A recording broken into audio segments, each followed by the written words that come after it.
engagements and talks in various leading universities of US, Europe, and Asia.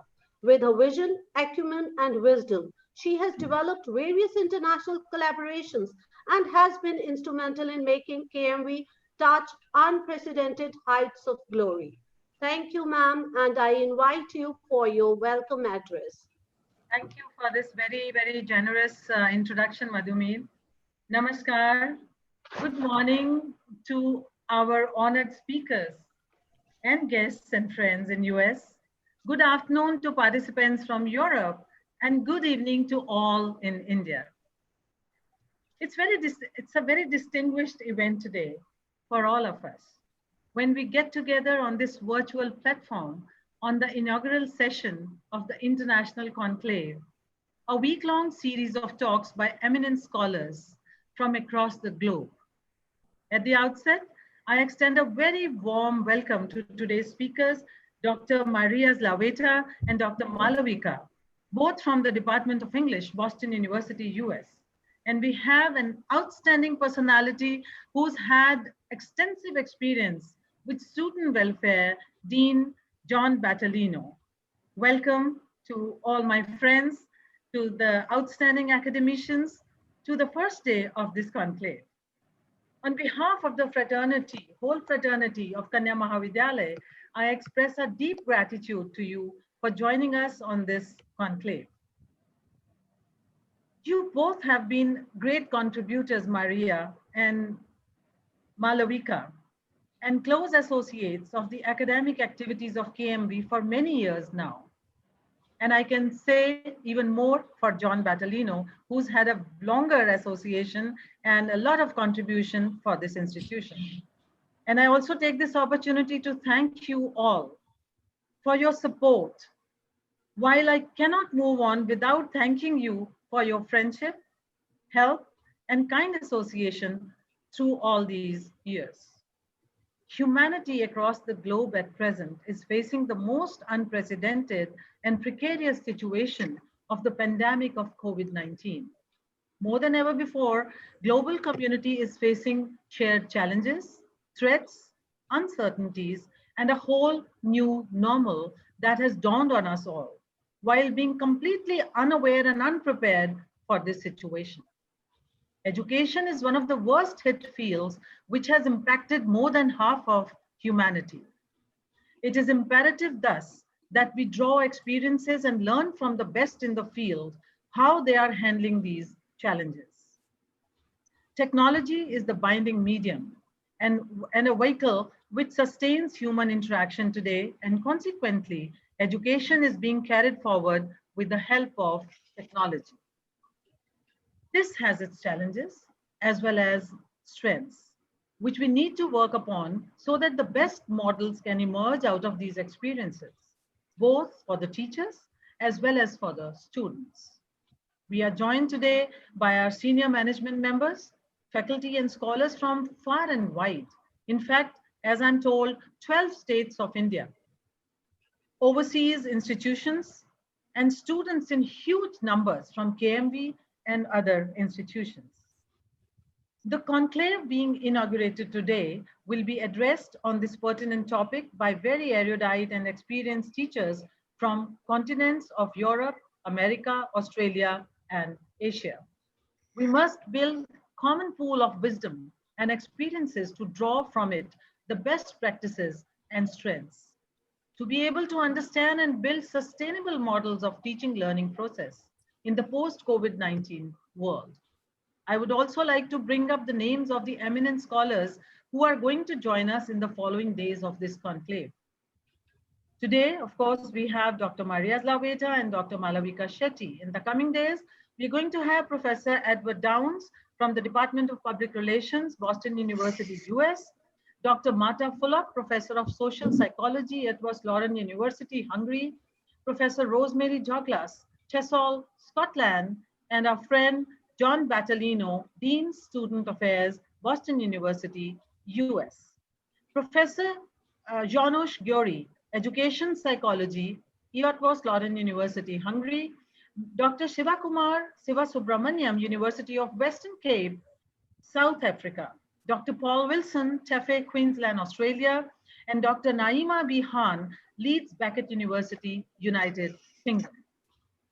We are extremely grateful to all of them to be the key speakers of this week-long conclave of Kanya Mahavidyalaya, Jalandhar. And I'm sure to the whole community of teachers and students, this is going to be a very worthwhile whole dialogue. I look forward to very captivating, relevant, and worthwhile dialogue, not only with the speakers of this conclave, but also, very importantly, with the students who will hopefully be ready with their questions and share their thoughts and challenges they face in the present environment of teaching learning.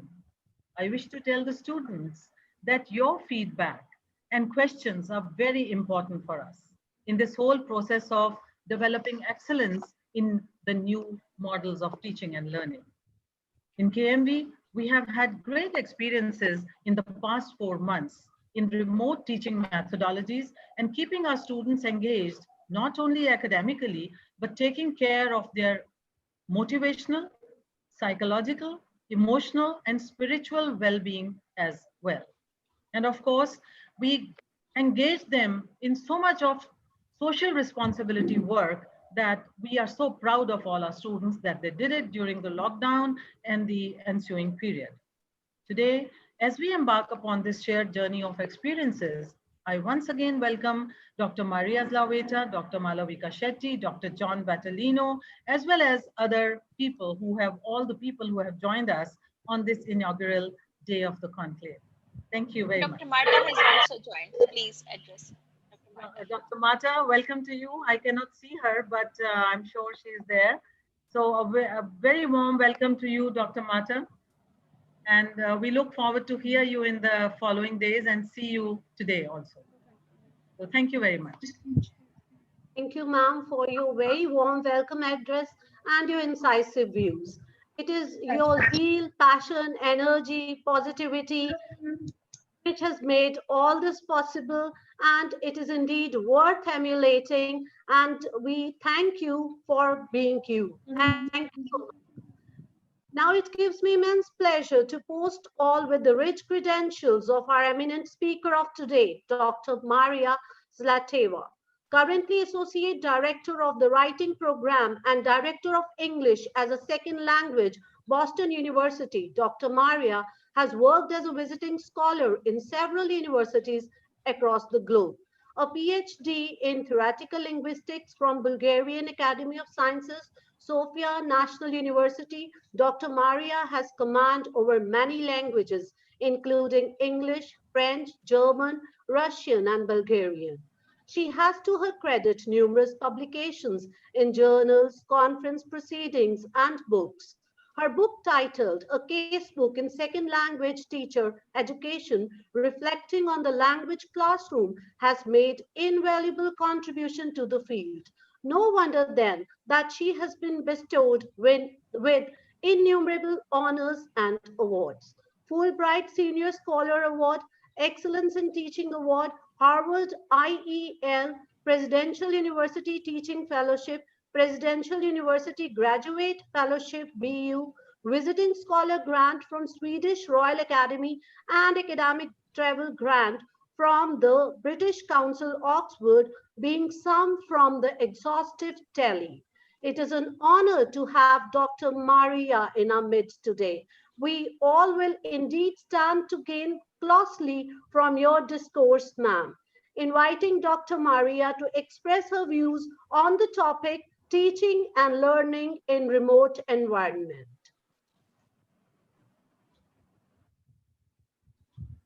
Hello, everybody. Good morning from Boston. Thank you for this very generous introduction and the opportunity to be part of the global education climate in those challenging times.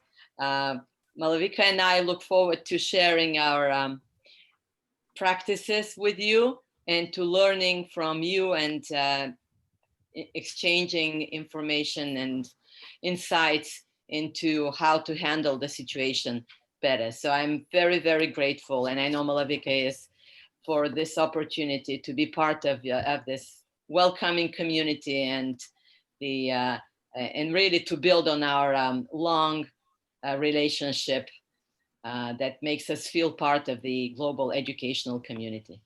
Thank you again. So should we start our presentation right now? Dr. Madhumeet? Yeah, but Madhumeet, Dr. please. Malvika, before that, I would like to introduce you too. Okay, thank you. So just give me a minute more. So it is a pleasure for me to say a word about about our speaker, co-speaker, Dr. Malvika Shetty, who currently teaches in College of Arts and Sciences writing program at Boston University. A highly erudite personality, Dr. Malvika is a double MPhil and PhD in linguistics from the University of Texas. She has a rich experience of teaching, writing, and composition for several years at Georgia Institute of Technology and the University of Texas. Her training in linguistic anthropology with a research focus on the analysis of discourse in everyday conversations has been very contributory and noteworthy. Her publications and awards make a formidable tally. It is an honor to have the recipient of South Asia Book Award, Professional Development Award, University of Texas, Literal Arts Graduate Research Fellowship, Cambridge Commonwealth Trust Overseas Development Authority Scholarship, and also Cambridge Society of Bombay Scholarship, among many other honors. Dr. Malvika, thanks for joining us today and being in our midst. Thank you so much. So now over to the ladies from Boston, Dr. Maria and Dr. Malvika. Thank you. Thank you very much for that very amazing introduction. We are so happy to be here. And as Maria and I both talk about this, we feel part of the KMV family in that sense, because, you know, we have met with you all and interacted with you. And it is so nice to see so many familiar faces today. So thank you once again for having us. We will start the presentation. So I am just going to share my screen. Okay, so Maria and I are going to be talking about teaching and learning in a remote environment. As you know, as we've talked before, this is a whole new world for us, educationally speaking. Our students are far away. We are not in the same classroom with them. So of course, the situation that we have now leads to many challenges. So we as educators are now finding different ways to adapt to the situation. So that's what me and Maria want to talk about today. I'm just going to go to the next slide. Maria, do you want to talk a little bit about some of the challenges? And again, these are challenges that all instructors are facing right now, but we just thought we will put our talk in a little bit of context. Exactly. So we feel very close to all educators across the world in that situation. We will be talking specifically about our experience at Boston University. But again, we've been in communication with educators, colleagues across the country and abroad. And we think that, as Malvika said, we're all in the same boat right now. So best practices really feed on the best practices of colleagues across the world. The challenges that we share are global again. They have to do with a new learning curve that the epidemic situation has put us in. Our students are no longer just in the classroom. They may be anywhere. In fact, Boston University's new model of for the fall semester is called Learning from Anywhere, which would allow, we hope, the opportunity to students to join us wherever they happen to be in due to the epidemic circumstances. And the challenges are really have to do mostly with building a community of learners and teachers because they're dispersed across the world. That is asking for a learning curve, not just for us instructors, but from the students as well. A lot of them facing the academic environment for the first time. especially the freshman class. So we're counting, and we have to cultivate a really higher level of engagement for students, since they're no longer in the classroom. They may be in the comfort of their home, but those comforts, may face a lot of disruptions as well. The learning curve for the instructors involves fine-tuning the classroom experience to a degree that has not been faced before, because obviously when we're in the classroom, we react to the students' interactions. We have the body language on our side. When we're facing a screen, we can only guess what's going on in the student's mind and in their immediate environment. So that level of planning, imposes a much higher cognitive load on the instructors as well. There are emotional issues involved on both sides. The quick transition poses quite a few challenges. So the technology problems are obviously really come to the front. There are issues of inequity and unequal access to technology, or the technology problems may crop up unexpectedly. So all of this, builds a picture that really is asking a lot from both parties engaged in the classroom process. But of course, there are benefits as well, right, Maria? So, especially when we look at the Learn from Anywhere model, students can basically join the class from anywhere, wherever they are in the world. So this summer, for example, I taught a class where no one was in Boston. There were students who was zooming into the class from China, some from Mexico, some from Spain. So it was kind of, the same way you greeted us today, Atima, I had to say good morning, good evening. And, and some of them, it was 1 a.m. in the morning when they were actually joining my class. So Maria, do you want to talk a little bit about the benefits as well? What I can add to this is that the silver lining is really what makes us engage with that. The silver lining is that in many ways we feel part of this global learning community. So it cultivates better understanding of each other's weaknesses and strengths. In a way, it's an equalizer, even though there are inequities, but it's an equalizer because now education is truly global. It's not just a label. In many ways, it cultivates adaptability to circumstances that one has to overcome. And in many ways, we notice that our students mature faster, even though maybe somewhat more painfully. The adaptability, the understanding of the other, the empathy that this environment cultivates is a huge benefit ultimately for their future. Our students teach us a lot. They teach us resilience. They teach us, adaptability again.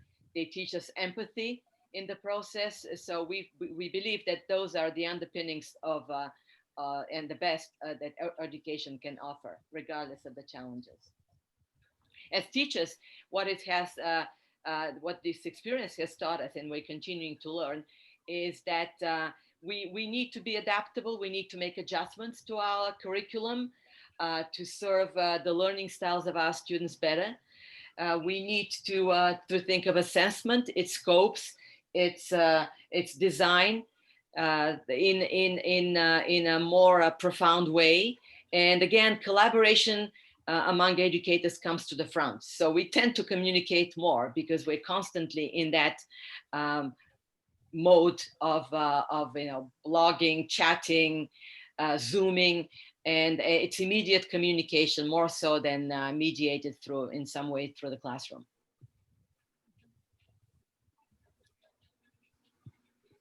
So the skills that come to the forefront, again, Malavika and I have noticed that through our own experience, but there is research and even more so in this environment that substantiates those findings, that intercultural literacy comes to the forefront. What does this involve? It's like information literacy or media literacy. Intercultural literacy is a way to bring to the forefront the competencies that the global world requires.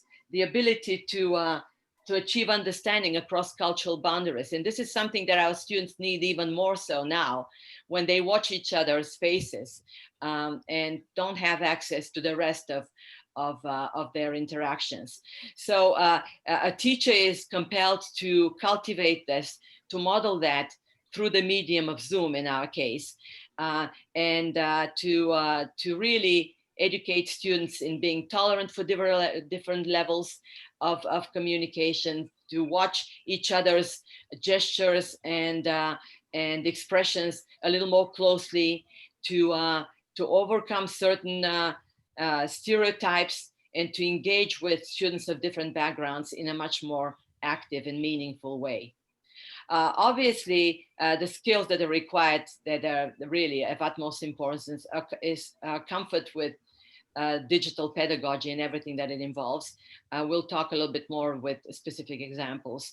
And again, it sensitizes everybody, and educators mostly, to the issues of accessibility, equity, and inclusion. So the university has taken upon the mission of training all of us, its faculty, to those issues through seminars, workshops, and we make it part of the acculturation modules of our own students, where we really offer and model experiences and techniques that allow students to interact with each other in a more equitable and inclusive way.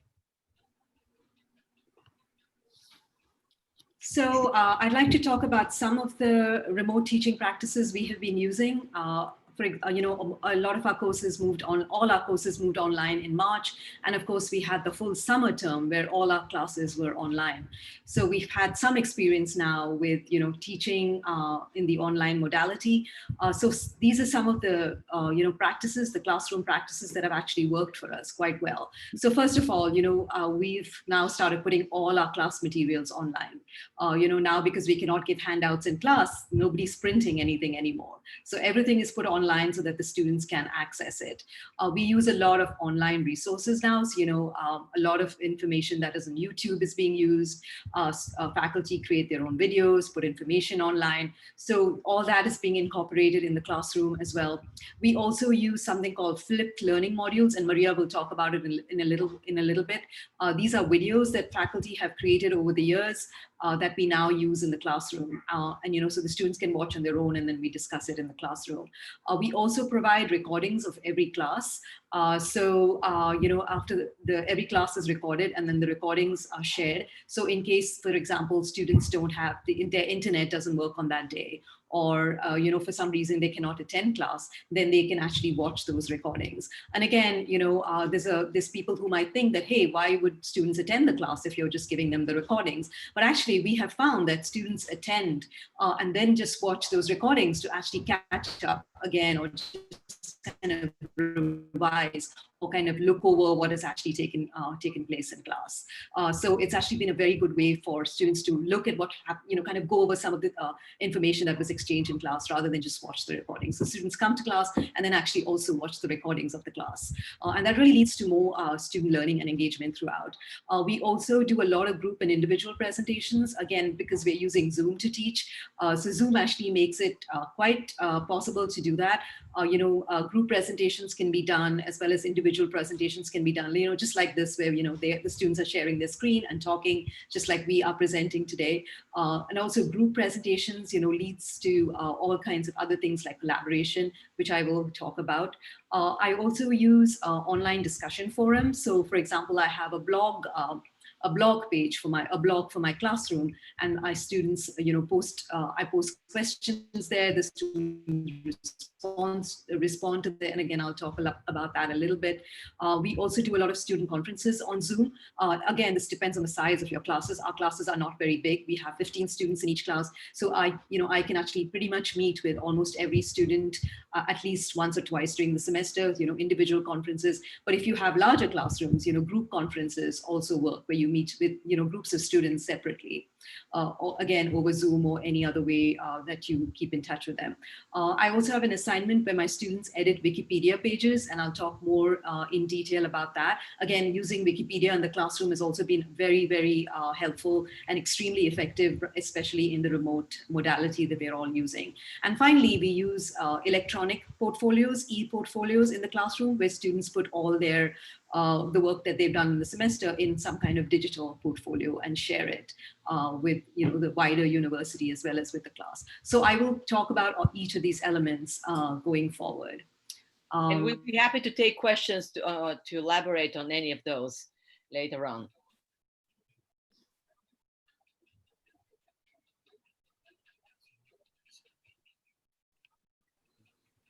Maria, are you there? So, of course, as I said, this is a new environment for both educators, but mostly for our students. We'd like to welcome them, not just by telling them what we'll be offering in our classes, but also to make them feel part of the BU community. There's a motto that BU has lived by for many years, one BU, and we'd like to create a sense of community for our students, even before they step into our virtual classrooms in this case. So what we decided to do in our program is to create a short video that explains the broad parameters of our classes in our curriculum, but also to infuse this personal element and to really show them who we are. Those are our colleagues that contributed to the video, but it's a part of a larger community of faculty who all believe in that same mission. So Malavika will show you the video for you to get a sense of how we welcome our students.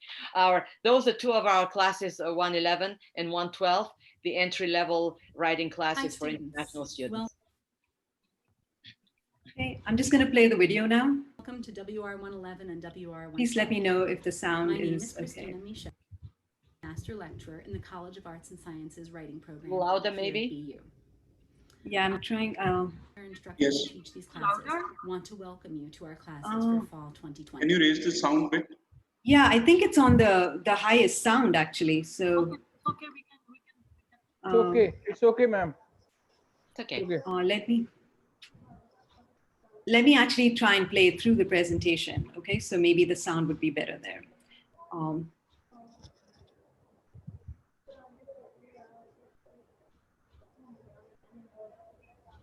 Hi students, welcome to WR111 and WR112.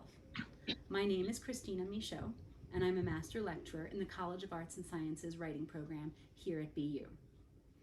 I and all of the other instructors who teach these classes want to welcome you to our classes for fall 2020. Despite the challenging circumstances, in the spirit of one BU, we plan to work together to form a community of active learners and writers. You should know that Writing 111 and Writing 112 are not online classes. Instead, they are hybrid classes, which can be taught and completed anywhere in the world in BU's Learn from Anywhere model. We will be conducting class sessions remotely over Zoom in order to accommodate students who are on campus, elsewhere in Boston, or anywhere in the world. In addition to our synchronous class sessions, you'll also be having individual meetings with your instructor, lots of group work using Zoom or other collaborative online tools, and various asynchronous tasks. Ebooks are fine and encouraged, and your instructor will let you know how to submit assignments electronically.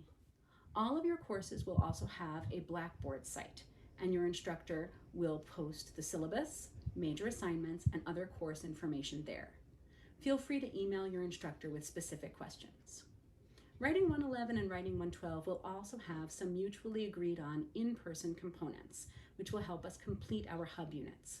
But your instructor will make sure that all students will be able to complete all major assignments. We are so excited to have you in our classes. Please have a safe, happy, and healthy rest of your summer. Thank you. Hi, I'm Robbie Steinberg. I'll be your instructor in Writing 112 this fall. We'll read, discuss, and write about some timely and intriguing essays. See you soon. I'm looking forward to a great semester of WR 112. Welcome to BU! I'm Malavika Shetty. I will be your writing instructor in fall 2020. I look forward to seeing you soon. Hi everyone, I'm really excited to meet you all in September. Welcome everyone.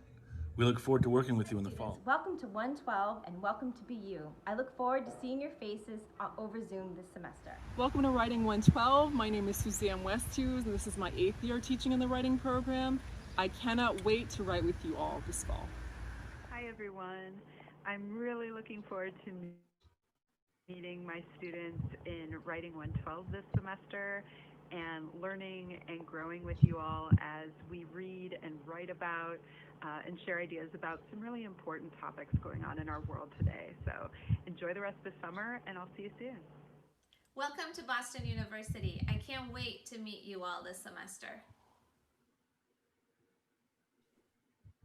So as you can see, we have a few technological challenges here, but the spirit is what matters, right? Yes, that was wonderful. I'm just going to stop the share there for a minute.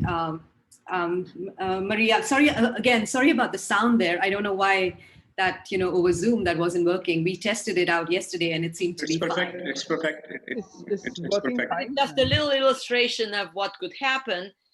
And yet, the spirit, as I said, is there. It's what matters, that we welcome them warmly. They're there for us. Right, I'm just going to share my screen again. Can you all see the screen? I'm not sure. Yeah, let me share it again. Okay, yeah.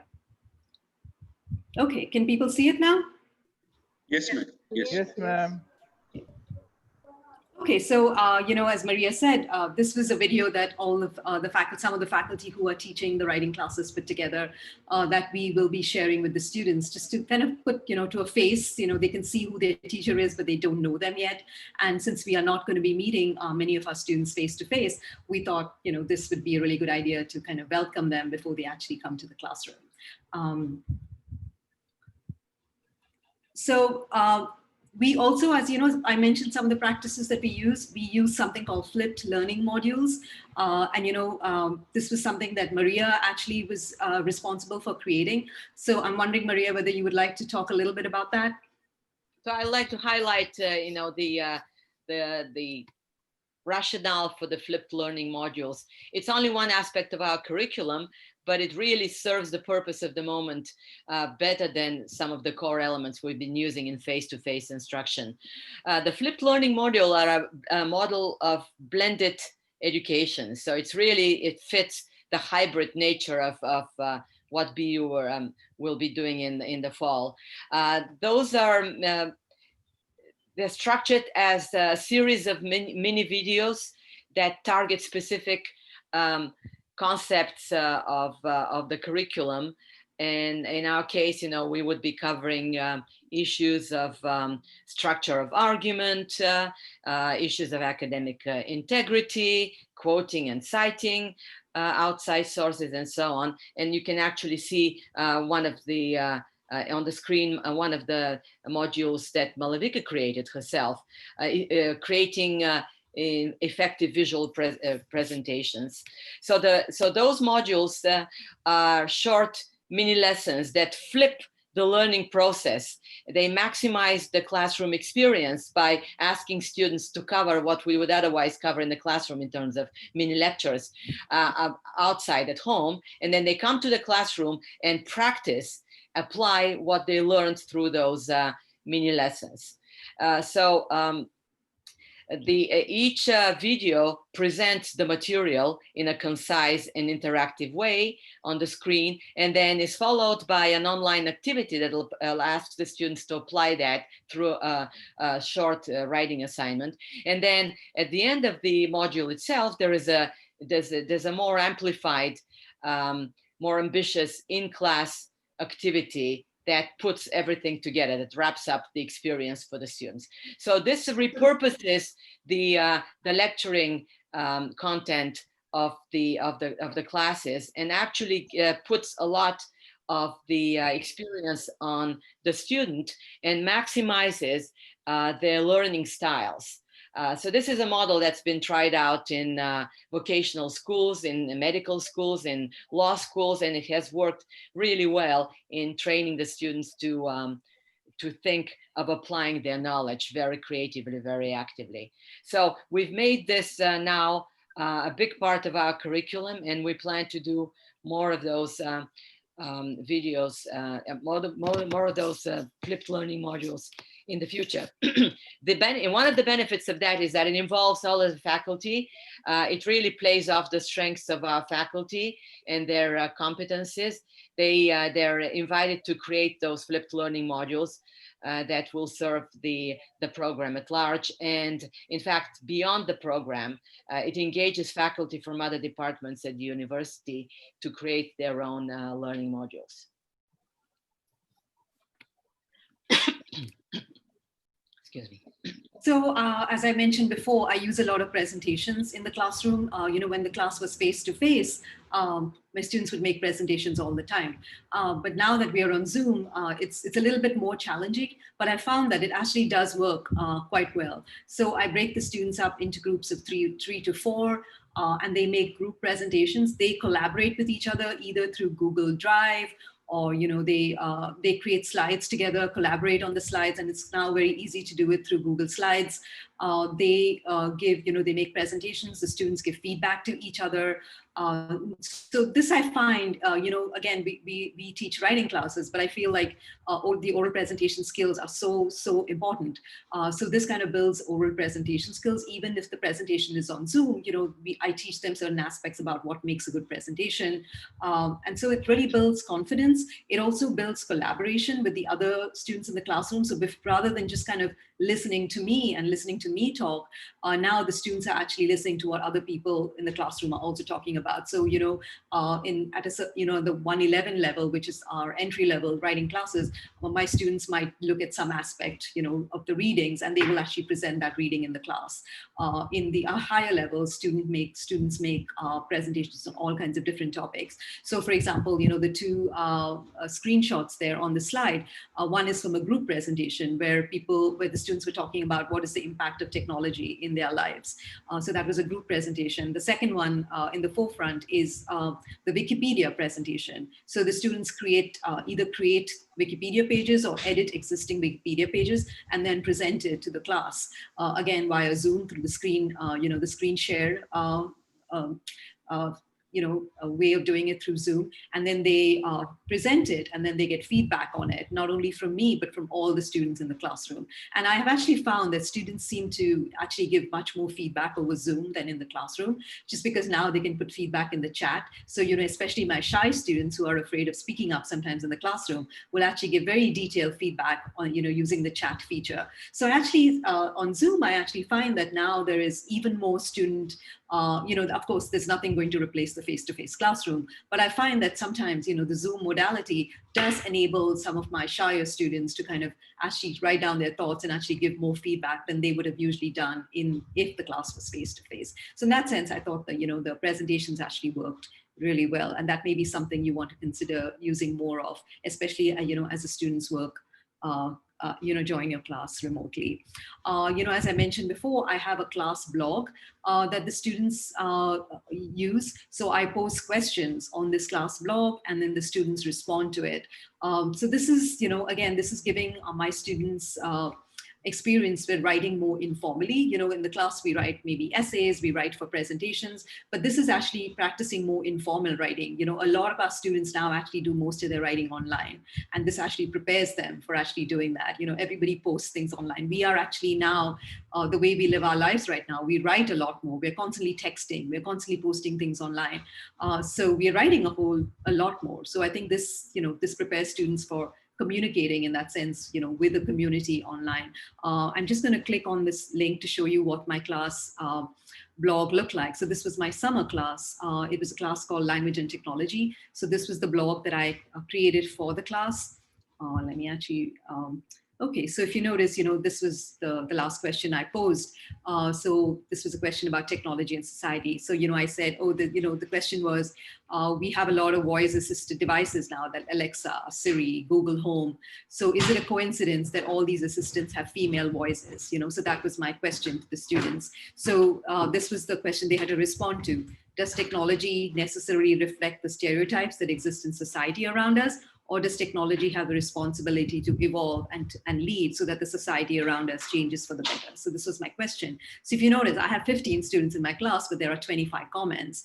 Just that's because, not only are they responding to this question, and I can show you what they're writing, but they're also responding to each other. So, so now you have a community of students who are actually talking to each other online through this blog. And if you notice, they're doing a whole bunch of writing, right? So they're writing responses to that question.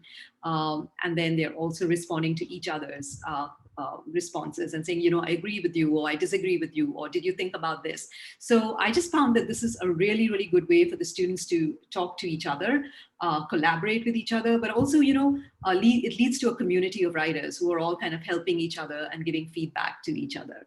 So in that sense, the blog has been very, very useful, especially as we work in this remote environment. And it's something you might want to consider. It's very easy to create a blog on WordPress or any other way of doing it. It's not very difficult at all. And as I mentioned before, we use something called e-portfolios, where the students actually create portfolios of their work and present it at the end of the semester. They also do a lot of reflection on whatever they've learned during the semester in these portfolios. And of course, the portfolios are also used for assessing at the end of the semester. So I just want to show you an example of a student's portfolio here. And again, Boston University uses something called Digication, where the students can actually put their portfolios online. So it's almost like creating a website. So each student has their own portfolios. So this, for example, was my students in the summer class. Here he's created, he's put his own photograph, for example. I tell my students that, one part of actually learning how to be a digitally literate person is to remember that you can't actually take any kind of images from any kind of online source and put it out there. So I always say use your own images, or use images that you have permission to use. So many of my students actually take their own photographs and put it on their portfolios, so that they're not breaking any copyright rules. So so this is like an introductory page, and if you go down here, the student does a self-assessment of what he has learned during the semester. This is actually the assessment they do at the beginning of the semester, where I kind of say, what do you hope to learn from this class? What are the skills that you want to build? So they write a self-assessment at the beginning of the semester, and they write another one at the end of the semester. So this is the assessment at the beginning of the semester, and then at the end of the semester, this is what they write at the end of the semester. So they put those assessments, both of those assessments on the portfolio. And again, these are all the projects they have done over the semester. So here is the presentation that the group presentation that my students made. This is the paper that my student wrote. Hopefully, well, it's for some reason that the paper is not loading. Let me actually try and see whether, I think it's just taking a little longer to actually load. Okay, well, there is a paper here. Okay, so it opened the works cited, but there's actually a full paper here as well. For some reason, it's not. Okay, here it is. It's just taking a longer time to load. So, this is a paper that the student wrote, and again, it's on the portfolio. And again, the second paper is out here. Then, the Wikipedia project that the student worked on is here. So, for example, the student actually created this completely new page on Wikipedia. This was about. Actually, let me just show that to you again.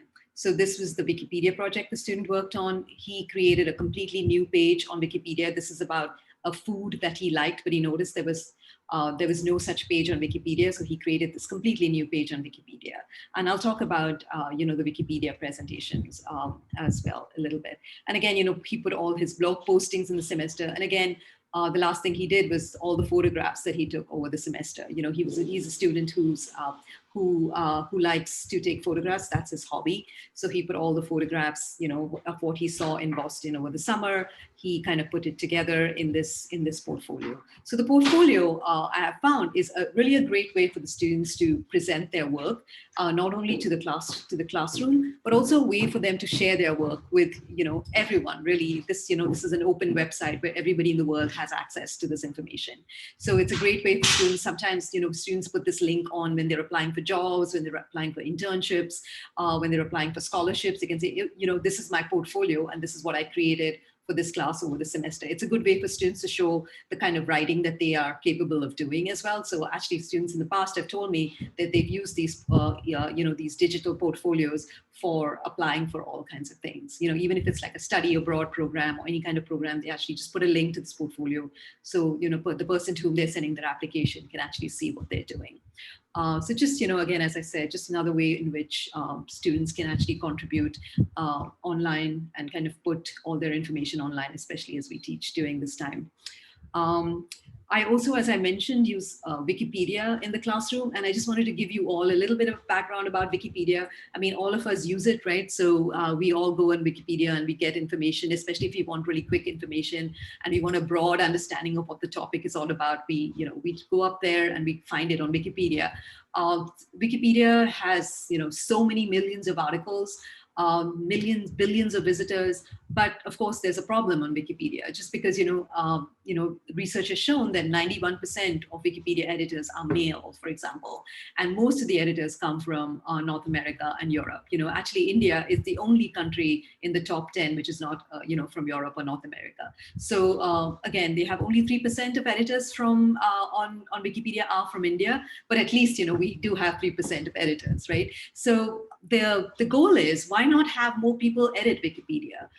Just because, because most editors are male and North American or from Europe, that leads to content gaps in Wikipedia. So which means that the information on Wikipedia is not really, is very biased, right? Because, people, males and North Americans or people from Europe have certain interests, which then will be represented on Wikipedia. So what about, for example, there are very few pages on women scientists, there are very few pages on Indian women scientists, for example, right? So, why not have those pages on Wikipedia as well? So I teach a lot of international students in my classroom. So when I was looking at the number of students in my classroom and how diverse they were and how they were coming from so many places in the world, I thought, why not use that diversity in the classroom and actually, do an assignment where students actually edit Wikipedia pages. So I teach 2 classes, language and technology and writing without borders. So far, I've actually taught 7 classes using Wikipedia, and 111 of my students have actually edited Wikipedia pages. So what they do is they find a topic which they feel is not covered on Wikipedia or it does not even exist on Wikipedia, and they do the research and they actually put it on Wikipedia.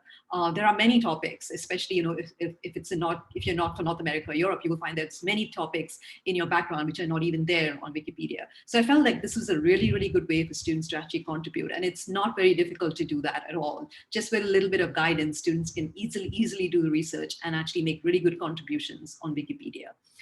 This, of course, you don't have to do this, completely on your own. Wikipedia has something called the WikiEDU Foundation, and I'll talk a little bit about that. But some of the reasons why I actually teach Wikipedia is not only because I feel like I'm contributing, by the students actually filling some of the gaps on Wikipedia, but it also teaches them academic writing and research skills. Students have to do research. Nothing on Wikipedia, you cannot put anything on Wikipedia without actually citing a source. So students know that they just can't put information out there. The information has to be properly sourced. It has to be a credible source. They also learn a lot about, how they can actually use information from outside sources, how to use images, how to use videos. And again, it's a great opportunity to improve coverage on Wikipedia.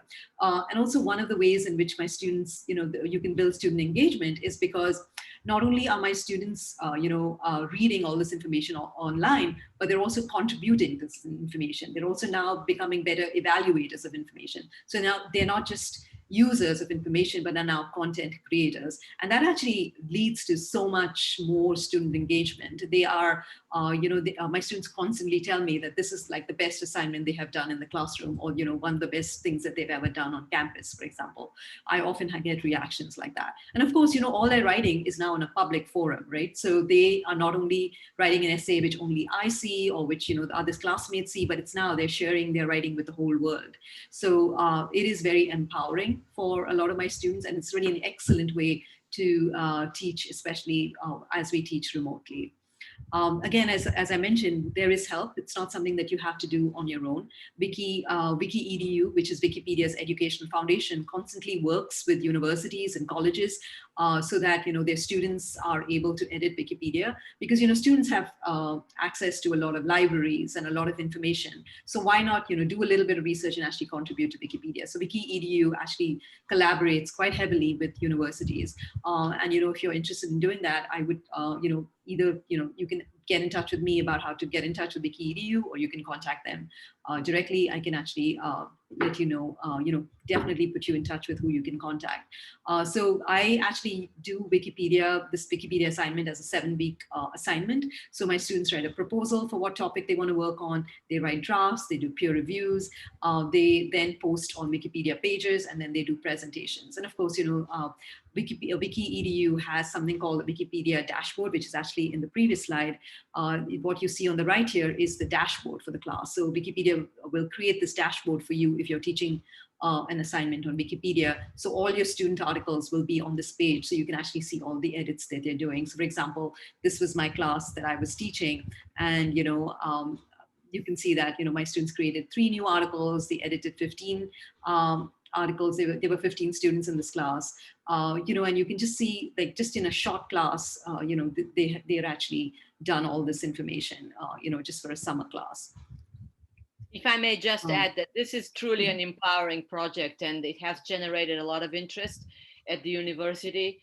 Different faculty from various departments have shown interest in applying this project, in using it in their own classrooms. So it could be used in a biology classroom, in a chemistry classroom. So it really runs across the disciplines. This is one to really take away and use immediately. Yeah, so as even on the BU campus, there are people in the medical school, as Maria mentioned, who are using it. There are people in the law program. There are people in journalism. There are people in film. All of them, use this in the classroom. So the two images that you see there. The first one is one of my Chinese students.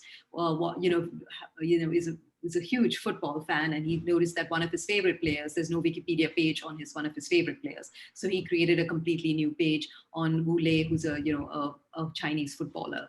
Another student whose parents are immigrants into the US noticed that the page on deportation and removal from the United States was not complete, did not have complete information. So she added to that page. I'm just going to open, for example, this page. For example, this Wikipedia page was completely created by my student.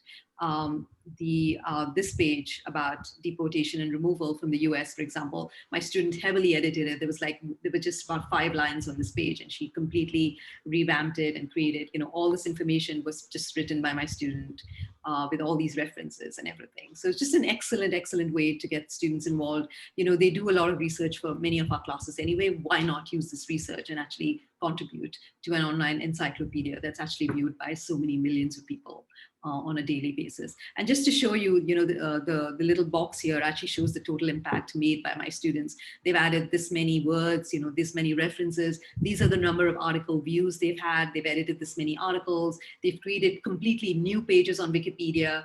The Commons upload means the number of images that they have put up there.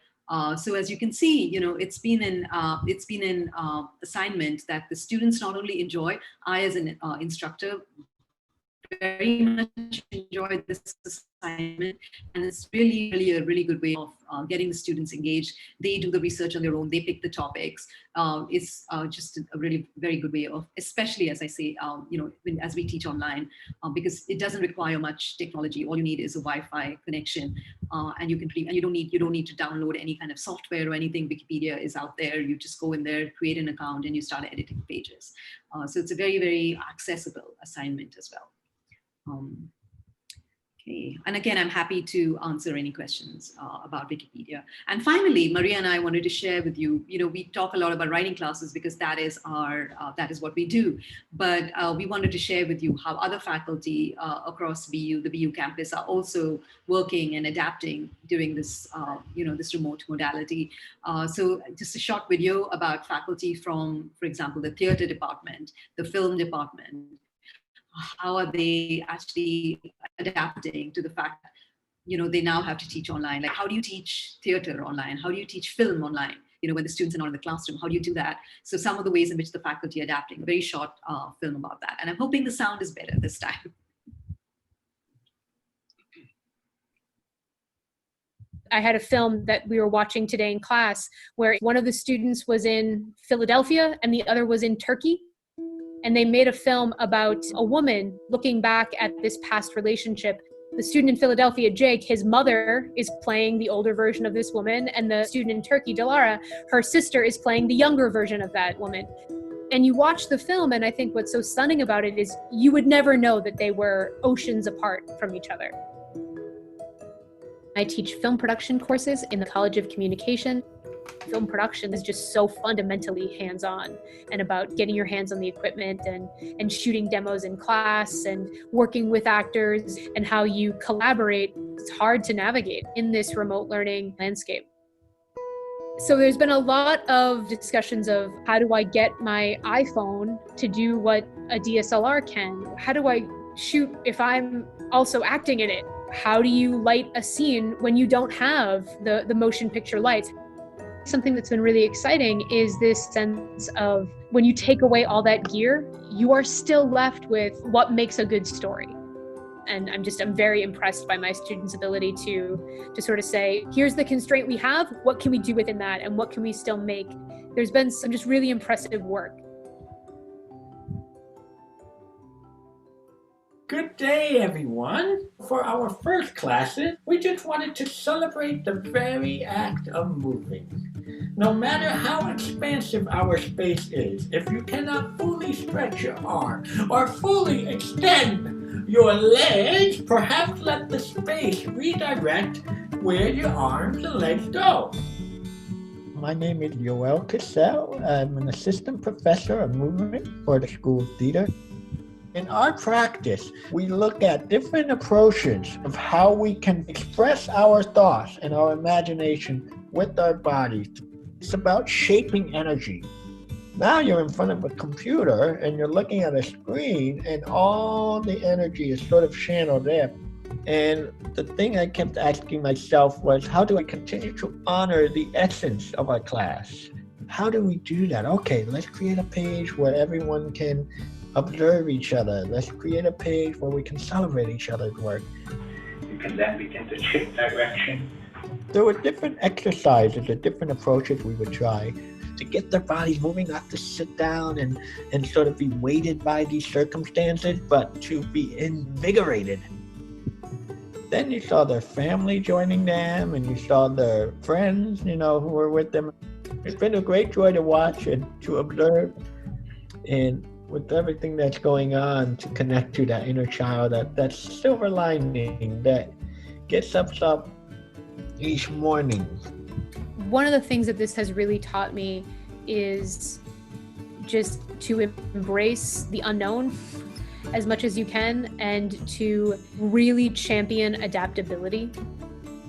It's a hard time, and it's hard when you as a collaborator just want to be with your team. But art has a way of bringing people together to make these dark times a little bit easier.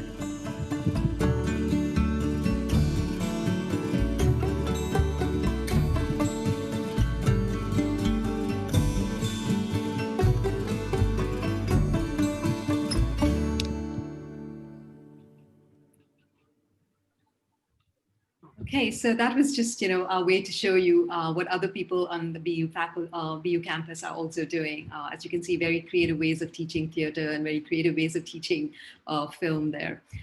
Here are some resources. I wonder, Maria, whether you want to talk a little bit about some of these resources we will share with you going forward. In the interest of time, I'll just tell you that those are resources that we found very useful. Our faculty has been looking at them and using them in their own training, in their own learning curve to prepare for the fall. And we'd be happy to answer questions. I mean, we'll put them in the chat and you can certainly look them up. And if you have any questions, feel free to contact Malavika or me. But we're all in a learning process, and the Center for Teaching and Learning at Boston University is putting together resources for faculty and students that you might find very useful, or at least it will start you thinking and thinking about contacting colleagues across the globe. So we recommend that you look them up and let us know if you want some additional information.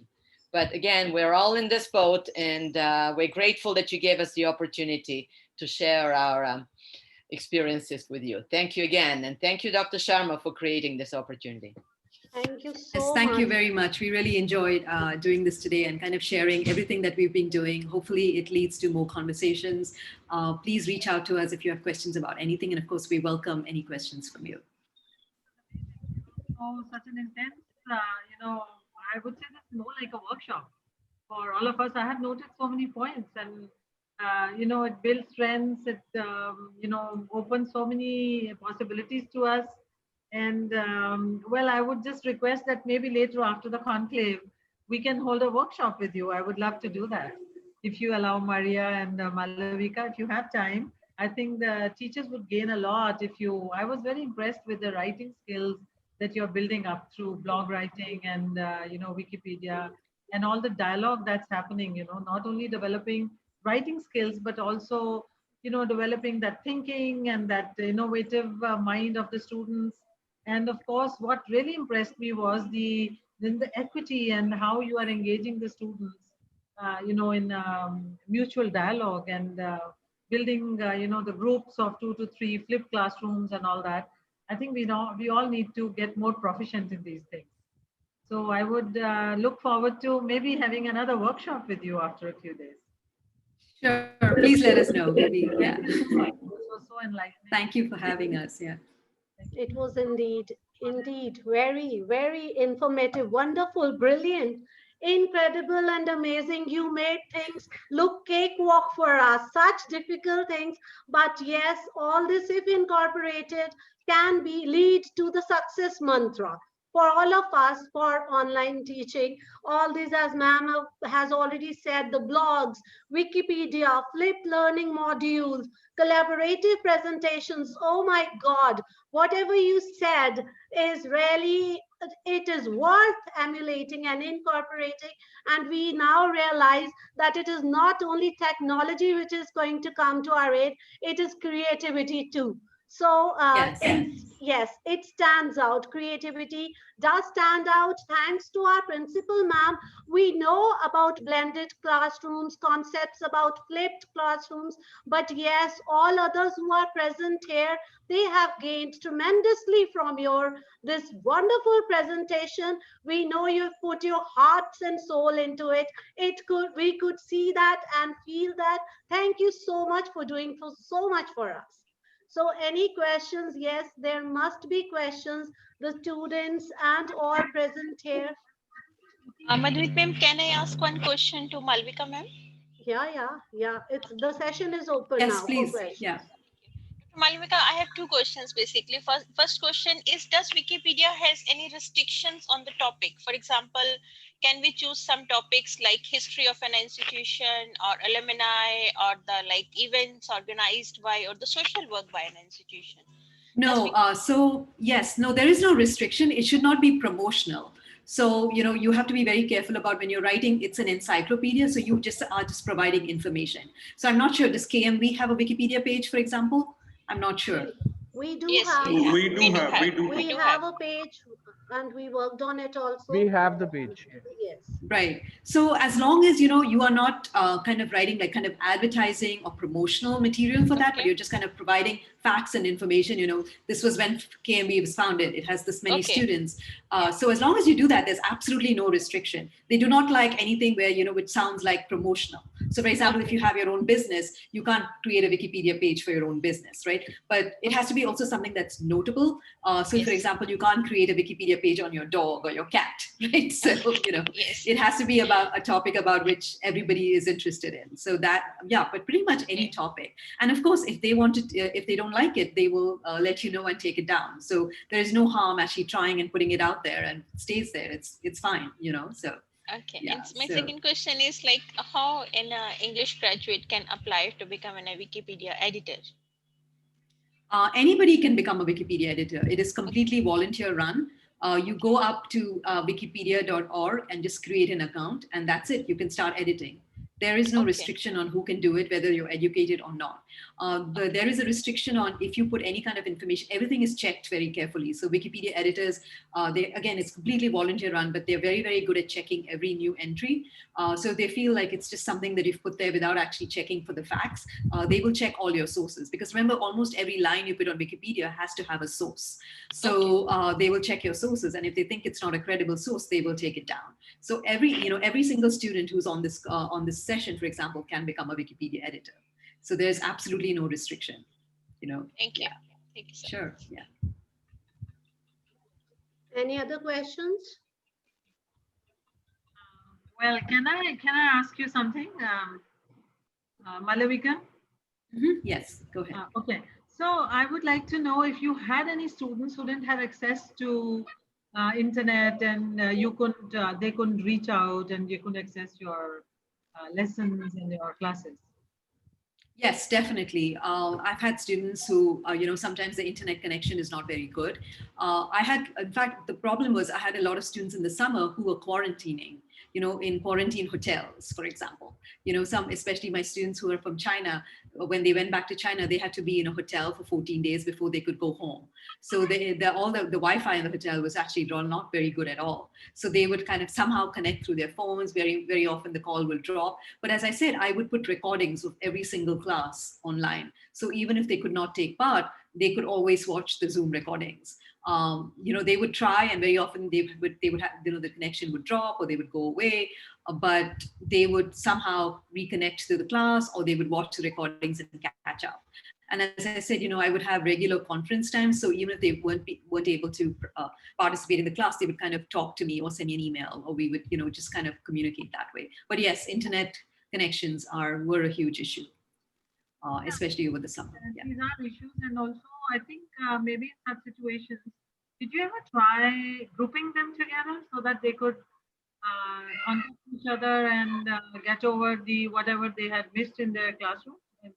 Yes, so that definitely. So we had groups, because there are group projects. So they had little project groups. So they would actually, that was a very good way for them to communicate. So even if somebody missed something, they would actually connect with each other either over WhatsApp, or, some students use WeChat. So they would actually have these little groups on WhatsApp and little groups on WeChat. They would actually independently communicate with each other about what went on in the classroom. So yeah, that was a really good supportive way the students actually created for themselves to actually communicate with each other about the class.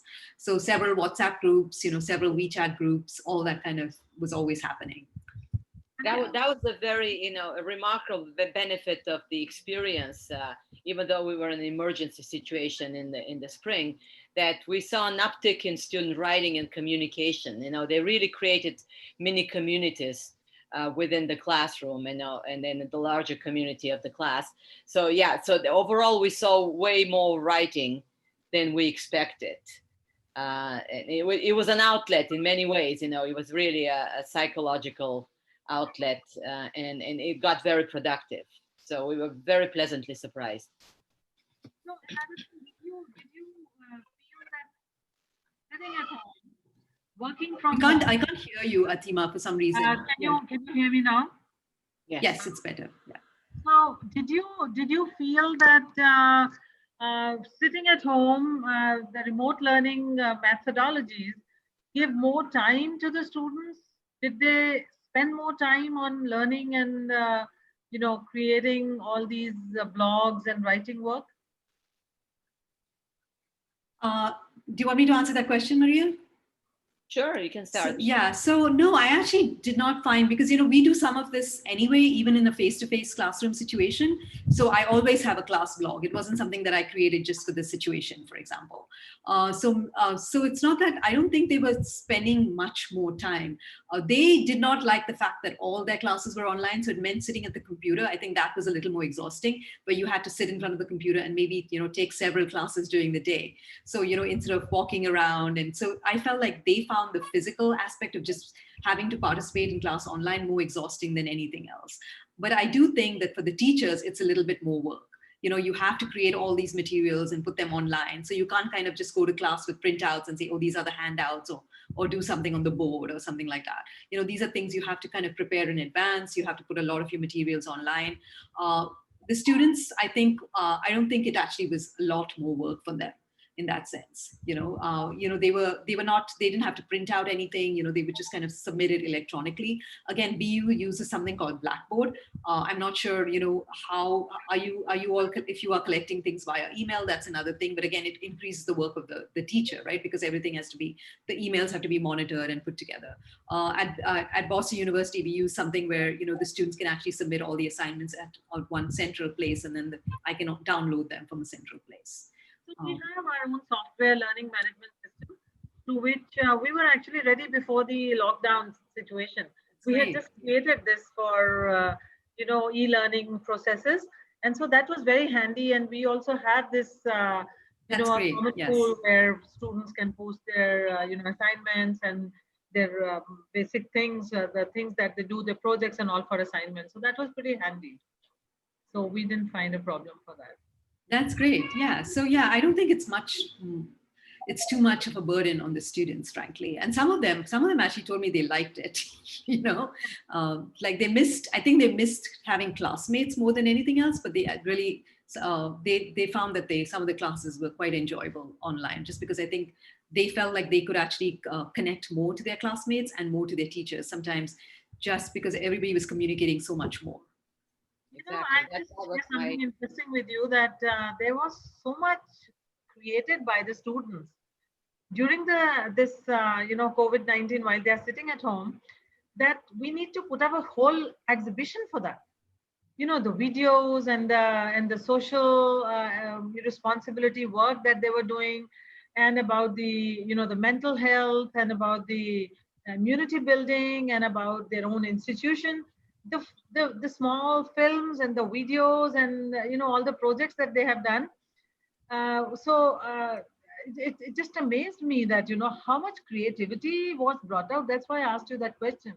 That my experience is that we built a lot of strength among the students for their imagination, for creating new areas. They ventured into new areas, and they discovered themselves.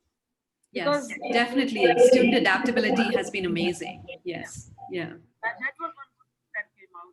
You should have an exhibition of your student work. You should kind of say, creativity during COVID-19 or something like that. Yeah. I love the idea of an exhibition, or even a mini conference, right? A virtual conference. Yeah. The blog was also very active. The blog also was very active. Our KMV blog was pretty active in those days, Expressions. So. Right. And also because you're kind of locked down at home, so you don't have like too many distractions. So you're like, okay, let's do this. Become more creative. So when there are fewer distractions, I think you can definitely become more creative sometimes. Yeah. Again, Atima, I can't hear you very well. Yeah. Can you hear me now? Hello? No. Okay, let it be. Better now. Yeah. We can go to other questions now. Oh, this is good. This is better. Yeah. Madhumit, do you have yes, other? Yes. Pradeep, we have some questions. Yes. We have questions in the chat box also. So Jaswinder is going to ask. Jaswinder, please, question. Good evening, one and all. My name is Jaswinder Kaur, and I am pursuing my graduation in Honours English from Kanya Mahavidyalaya, the Heritage and Autonomous Institution.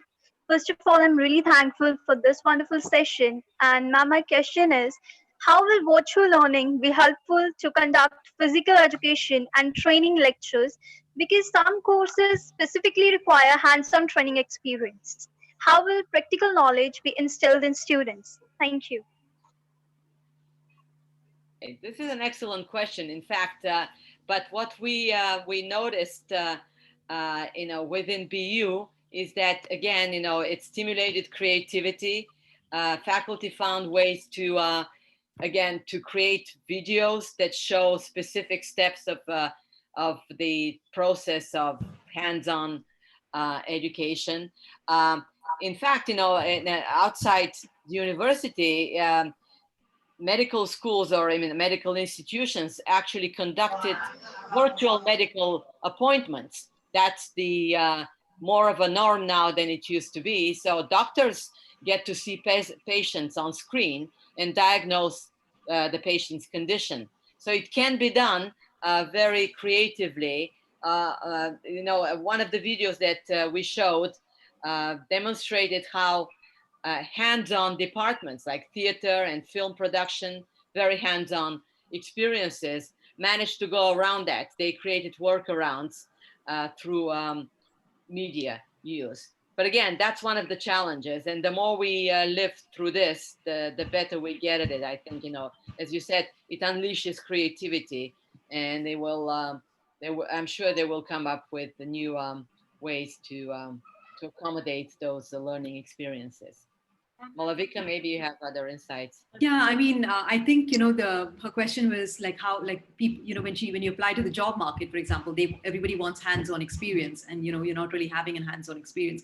But as Maria mentioned, I think organizations, corporations all need to adapt to this, right? So it's something that this is the reality. And actually the fact that you're actually doing this despite the situation actually looks really good whenever you're applying to this. The fact that you actually got all this work done despite what is happening in the world is already, I think, a great thing. So I wouldn't be worried so much about, when they ask you for hands-on training and you don't have it, you're like, but you still did all these projects despite not having a face-to-face situation. I think it just shows adaptability and the fact that you have kind of surmounted all these obstacles to actually achieve this. So I don't think it's going to be a problem. So next question is. I agree. I agree. And also, what we showed you through the electronic portfolios. So it's a good idea to compile your projects, your work throughout this challenging time, and really, so you can highlight it as a set of projects and make it accessible to others. So, compiling all this work will actually make you feel good about your achievements for, what merited, but also you'll be able to share that with the rest of the world and prospective employers. Thank you. And the next question is from Ekta Arora. A very good evening to all. My name is Ekta, and I'm pursuing Bachelor's in Commerce in Honors in this prestigious and heritage institution, Kanya Mahavidyalaya. I would like to thank all of you for such a wonderful session. My question is, how can we measure effectiveness and potential of students during distance learning? That is an excellent question. It's one of the challenges. So how do you create and design assessment instruments to gauge progress? And again, the portfolio model really works well for that situation because it treats your work as process, right? It's a product, but then it illustrates the process that went into creating all of those assignments, all of those projects. So we found the portfolio approach very, very useful in those situations. Again, each of those projects that is mediated by digital technology are really they're snapshots of activity, right, throughout the semester. And then for us as instructors, it gives us the opportunity to, for assessment, to revisit the way you would revisit the classroom experience through recordings. We can revisit those projects in, at leisure, right? We actually have maybe a little more time to look at those in depth than we would otherwise in the hectic pace of a face-to-face semester. So that's it's one of the unsuspected benefits of assessment, having the time to revisit, because everything is recorded, everything is encapsulated through media. So that's I think makes up for what we've lost in the process of face-to-face interaction. Thank you, ma'am. The next question is from Navroz, please. Very good evening to all of you. I'm Navroz Kaur from KMV, which has bagged topmost ranking in India Today Rankings 2020. Firstly, I would like to thank the luminaries for such an illuminating session. A question was continuously striking my mind, which I would like to ask from you, that network issues are bound to happen. So how will the teachers and the students be able to cope up with this challenge? Right. So thank you for that excellent question. Network issues happen all the time, right? It's not something that we can do much about. Some students have good connections, some students don't. As a teacher, I try to have a good connection, but again, many teachers may not be able to do that as well. So there's connection problems on the side of the teacher as well as the students. One of the ways I have found is that, I tell, when the classroom is going on and I say, okay, if I have a network issue, continue talking and I'll come and rejoin. Or, the student will go in and come out. As I said, one of the ways in which I have dealt with is to put recordings of everything. And also encourage the students to talk to me as much as they can. So if they could not participate, or for example, they could not watch the recordings, I kind of encourage them to reach out to me. Sometimes I've actually even said, okay, here's my number, call me if you don't have a Wi-Fi, right? So the teachers have to kind of reach out to the students. The students also have the responsibility to reach out to the teachers. So it really works both ways. So I felt like I was talking much more, the students were emailing me much more. So yeah, it does demand much more from the teachers as well as the student. The student has to be self-motivated to say, okay, I could not join the class, my internet connection was bad. What can I do to catch up? Like, how can I reach out to the teacher? Maybe email them. You can always email your teacher, or kind of, if your teacher has shared her number, maybe send her a text or, something, but it's also the responsibility of the student to reach out to the teacher and catch up. I don't know whether, Maria, you want to add to that, but this was my experience that the students were actually reaching out to us much more. Yeah, we've noticed that and we welcome it. But again, communication is key. So sharing, sharing the glitches with your instructor. We're all human, we've all faced them, as Malavika says. It's not just students who experience those glitches, but do share, let the teacher know that you're having some difficulties, and then we'll find ways to make up for it together. Coordinating, those endeavors is key. Okay, the next question is from Gurpreet. Good evening, everyone. I'm Gurpreet Kaur and I'm pursuing Bachelor's in Commerce in this prestigious institution, Kanya Mahavidyalaya. And I would like to thank everyone for giving this opportunity. My question is, what are the problems faced by academicians during online teaching, as they are not fully accustomed to online teaching concept? Thank you. Again, very good question. Thank you. Yeah. It's an excellent question. I can tell you that I'm experiencing those difficulties. I mean, Malavika is much technologically savvier. She's the new generation. She's the future. I'm sort of, old school by virtue of age and then training. So it's a learning curve for me. But I'm making a good faith effort. And again, the resources that are being offered, collective resources that the university has created, that other institutions have created, they're very shareable. They're open source, most of them. So just avail yourselves of them. Just check into what's being put out there, and then it's a learning curve, as I said. It's a challenge, but it will take time. But it's part of learning. We're trained academicians, as you said. That's what they live for. They live for learning, and so do students. So we take things in stride as much as possible.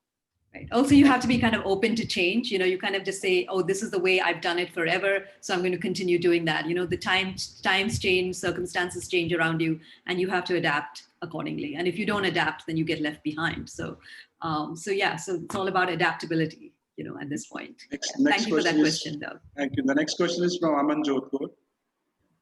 please. Good evening to all of you. Thank you so much for this wonderful session. I'm Amanjot from KMB. My question is, does the online teaching provide strong educational foundation and encourage creativity? Thank you, ma'am. Thank you. Maria, did you hear that question? I don't know whether it was The mine. second part, could you please repeat it? Can you Yeah, speak sure, louder a little bit also? Yeah. Yes. Does the online teaching provide strong educational foundation and encourage creativity?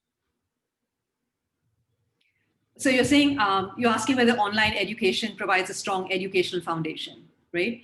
So it's very dependent on how that online education is conducted, right? So, sometimes, for example, it could be just the teachers just sitting there and talking and, the students are not kind of interacting. That might not always work. I think if the online education is made more interactive, where the students can also interact with the class, can interact with each other, I think, that kind of works a little bit better. I don't know whether, Maria, you have any thoughts about it. So it really depends on how the online instruction is conducted, I agree. So what do you think, Maria? I agree with Malavika that it's all in the process of that interaction. Now, it could be very passive. It could be just face-to-face, really screen-based interaction. But that's why we try to create those projects that involve the students into the learning process. So it shouldn't be just the teacher talking and then passive reception on the other side of the screen.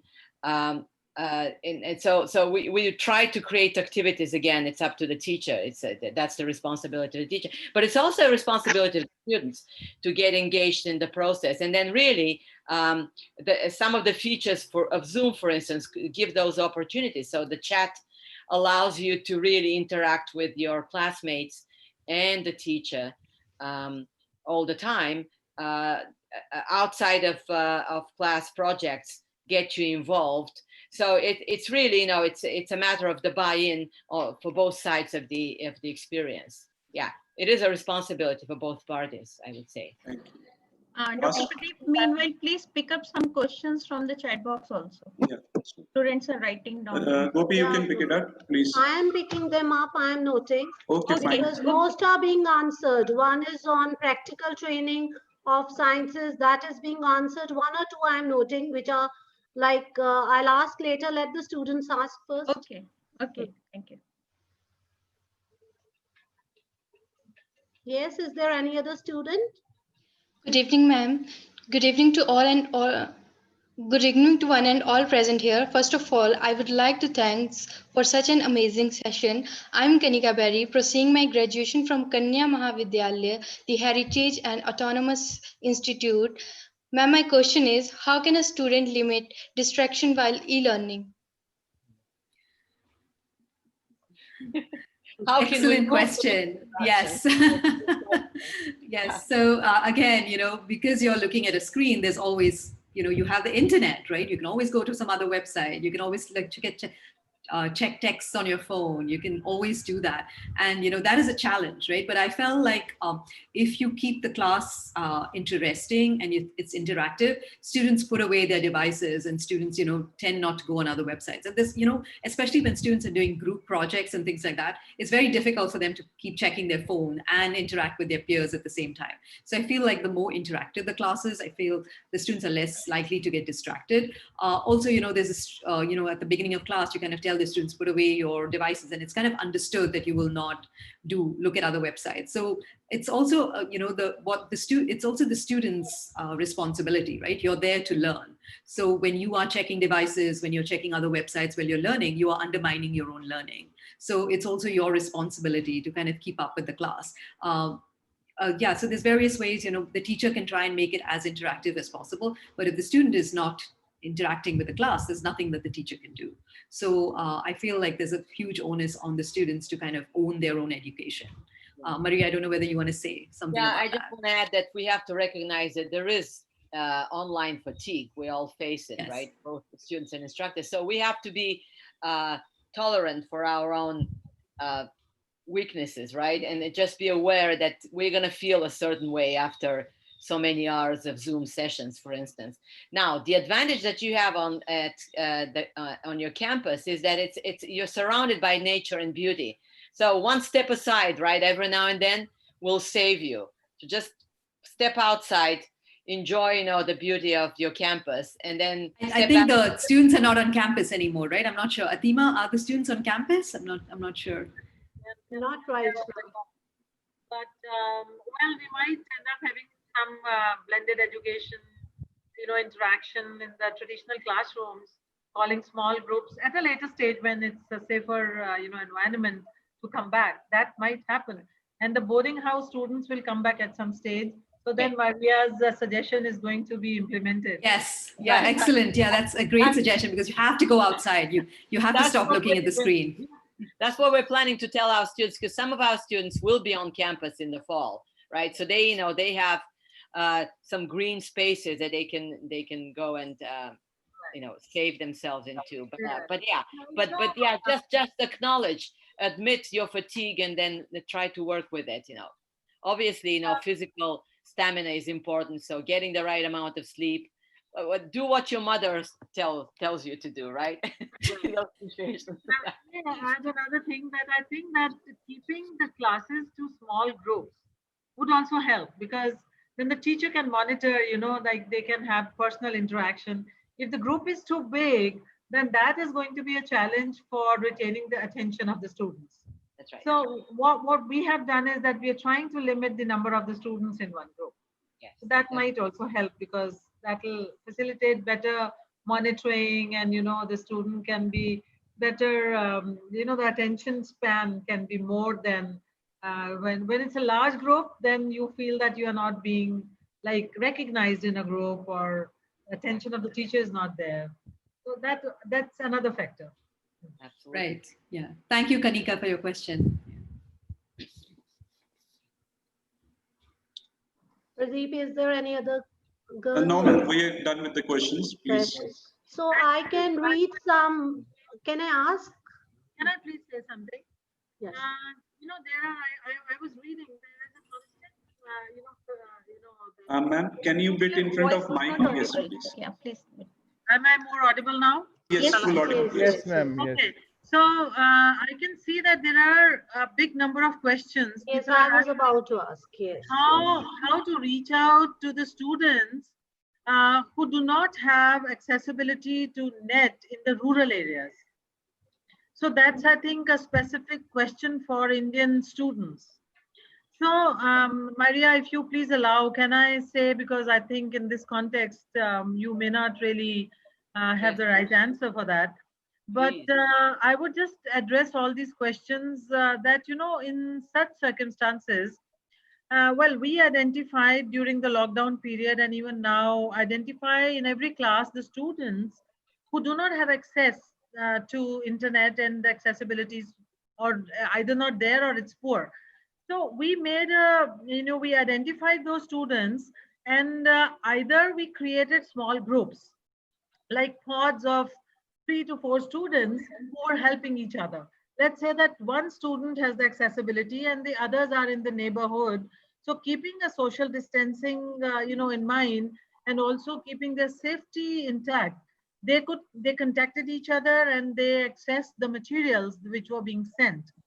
And the other way is that, you know, the students, as Maria had also brought out, that the students also have to reach out to the instructor. So if they reached out to the instructor, in fact, in our case, we reached out to the students through telephone. And so they told us their problems, and we reached out to them through either telephones, or we created, as I told you, small groups. And in certain cases, the teachers even sent couriers of the printed material to such, you know, limited number of students.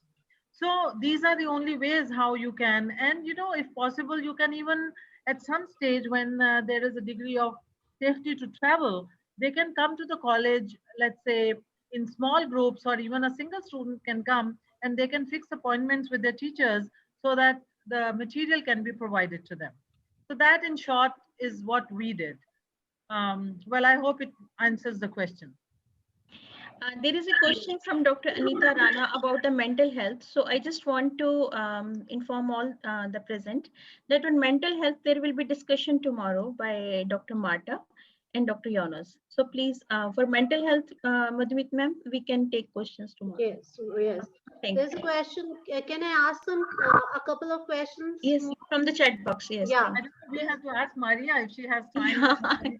Exactly. I'm asking her only. Ma'am, can I ask you two questions? They are repeated ones. One is by Aparna. Right now I can read. How is the relationship between teachers and students changing? How has it changed over the in this scenario? The teacher-student relationship. That's a question for me. Yeah, Yes. and Malavika can certainly Yeah. pitch in. I think it's become more personal. If anything, we communicate more.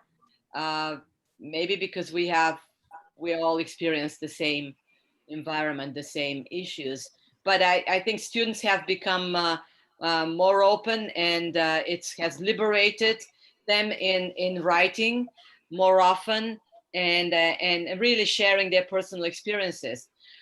We try to encourage that through projects as well. We try to personalize the project as much as possible. So rather than asking an abstract question, only focusing on the reading, we try to ask them to connect that to their own experiences during the pandemic. And a lot of our students, as Marilika said, were in transition back to their home countries, some of them in quarantine camps, others in quarantine hotels. So it was a very hard experience. They were isolated from their families and their BU community. But we were kind of, we were the support system for them, an additional support system besides the family and their classmates. And they were communicating with us much more freely, I would say, and not worrying about the quality of their writing necessarily all the time. So it was a liberating experience in many ways.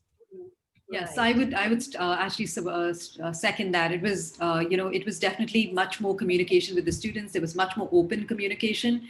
Also, now that we are all at home, lockdown, before I used to have very clear boundaries. Okay, this is my school, and this is my campus, and this is my home.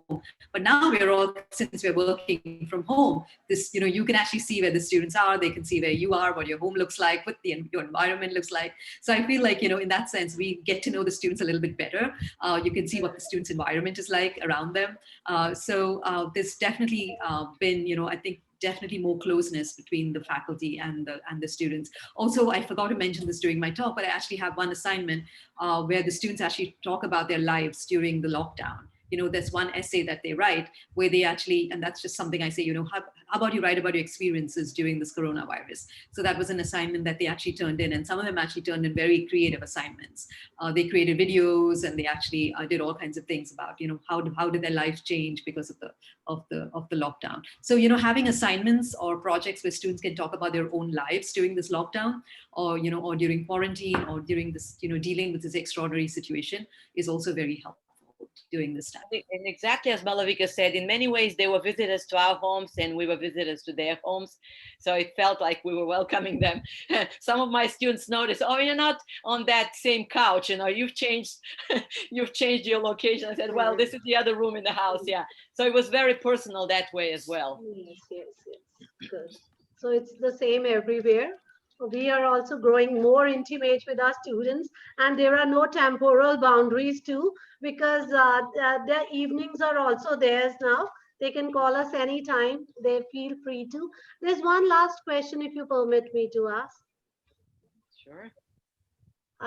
This is, how do you take care of the factor of socialization in students' life? This is from Manvi Mataru. She says that socialization has been dissipated, which is very important in a student's life. Socialization. Right. So basically, yeah. Go ahead, Maria. Yeah. No, please, Malavika, go ahead. So basically, I think, is she asking that you don't no longer have, other students, for example, around you, right? Yes. So yeah, that is, there's no getting away from that. Students, if you talk, if you think about it, students come to college or, or campus, not only to take classes, but also to interact with other students. So interacting with other students and learning from other students is a huge part of education as well. And that has become difficult during this time. But now, because we have so many online tools, as I said, my students have created all kinds of groups on WhatsApp or created groups on WeChat and things like that. So it's not It's not something that can duplicate the face-to-face interaction that we have and the face-to-face socialization, but it's the best way right now. So I would encourage you to actually reach out to other students. Look, I know KMV has a blog where you can look at what other people are posting. So that's one way in which to keep in touch. It's not the best way, but it's something we have to make do right now. Right. Yeah, Maria, I don't know whether you want to. No, I absolutely agree that, and what Dr. Sharma was mentioning, creating small groups that really, not just simulate, but recreate that experience that they would have in the classroom, mini discussions, and then mixing them up, mixing those groups so they're not constant throughout the semester. But yeah, anything that somewhat simulates the real experience. Obviously, it's not the same thing, but it's a substitute for the lack of physical interaction they would otherwise have. So I was wondering whether I should put some of the links to the resources on the chat so that everybody has them. It would be great. Sure. Thank you. Let me do that. Yeah. Meanwhile, there are questions from Dr. Bijay Singh from IGNOU, Indira Gandhi National Open University. Our request to you, sir, that please copy paste your question here, and because then we will try to send the question by email to resource person, because we are running short of time, so we cannot take questions. We couldn't have you with us at KMV. Can we bring KMV to you? We have a small video, so that we would like to share it with you, because this would make you feel present at KMV. We very much feel present. Thank you, though. Thank you. Suman ma'am, can we have the video, please? Dr. Ravi has started sharing. Right.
Amazing. Thank you so much. Thank you. Yeah. Thank you for viewing it. And now is the time to wrap up. And I extend a very warm vote of thanks to the wonderful, amazing, and exceptional speakers of the day, Dr. Maria and Dr. Malavika. And I also acknowledge the very warm presence of Dr. Marta, Dr. Jonas, Dr. John, who have been sitting through and gracing the occasion and making it all the more momentous. So another advantage of online virtual togetherness, this we find here. So thank you so much for your wonderful inputs. And this was a wonderful inaugural session. And we hope to see many more such sessions in the upcoming days. And so before winding up, I also thank the academia who have joined from all across the nation and across the globe, and hope to see such spirited participation tomorrow too at the same time and the places of your choice. But we will meet, and KMV is inviting you again, yet again, for a wonderful session tomorrow. Thank you, Principal Ma'am, for giving us this wonderful opportunity and making us relish each moment of this session. Thank you, everyone. Thanks a lot. See you again. Bye. Thank you so much. Thank you, Dr. Thank you. Thank you very much. Thanks for having us. We have tomorrow's resource person sitting right in front of us. Yeah. Dr. Marta and Janusz, they are great speakers and experienced professors. And I would also like to request Dr. Maria and Dr. Malavika to join us tomorrow as well. Yes. Is there a separate Zoom link for that? Will you be sending it around? It is separate. We are going to post it now. So for the day 2, we are going to send the banner for the day 2 also. With the great. Okay. Thank you so much. Thank you so much, Maria and Malavika and all our wonderful friends across the globe, and hope to see you all tomorrow. Thank you. Wonderful week. Thank you so much. Thank you. Thank you. Bye. Have a very good day.